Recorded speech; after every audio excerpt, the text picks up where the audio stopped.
Donc la différence entre empathie et compassion.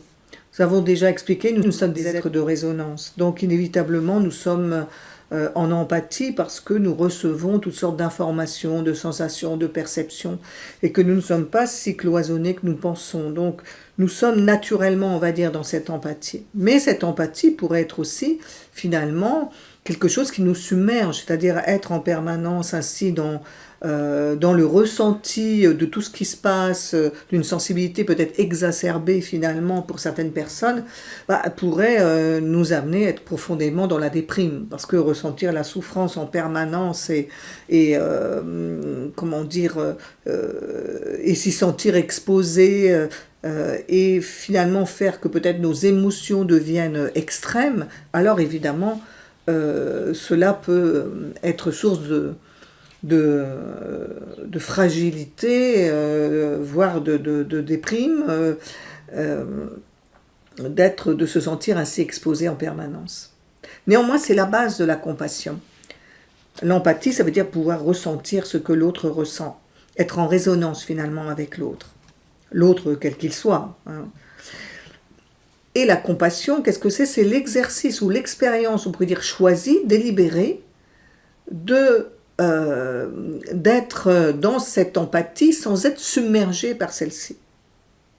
Donc la compassion, elle nécessite toujours un travail sur l'ouverture, un travail sur ce qu'on va appeler la vacuité, c'est-à-dire le vide en quelque sorte, cette identification sensible qui fait qu'on peut être très vite dépassé émotionnellement.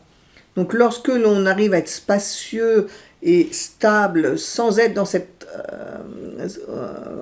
identification à tous les aspects sensibles et blessés, alors nous pouvons voir que la sensibilité à la souffrance d'autrui peut devenir une source intérieurement de leur offrir nos qualités, ou en tout cas de ne pas se sentir déstabilisés par les souffrances émotionnelles d'autrui, mais au contraire de pouvoir les accueillir et leur offrir, on va dire, le meilleur de nos qualités, ou leur souhaiter le meilleur de ce qui serait bon pour ces êtres à ce moment.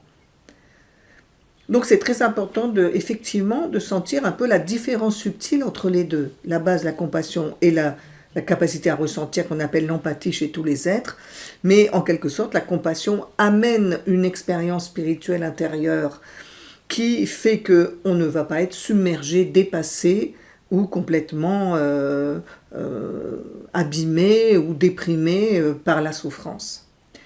Mais si on n'est pas touché évidemment, il ne peut pas y avoir ni d'empathie ni de compassion.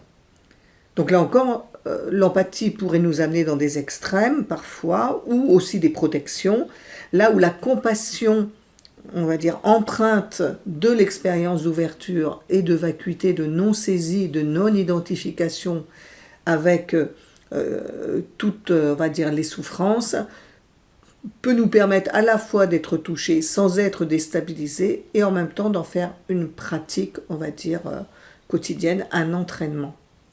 Là encore, cela reste des entraînements et donc l'essentiel est de comprendre la direction dans laquelle aller pour pouvoir effectivement là aussi éclaircir ce qu'est la pratique et continuer dans la bonne direction.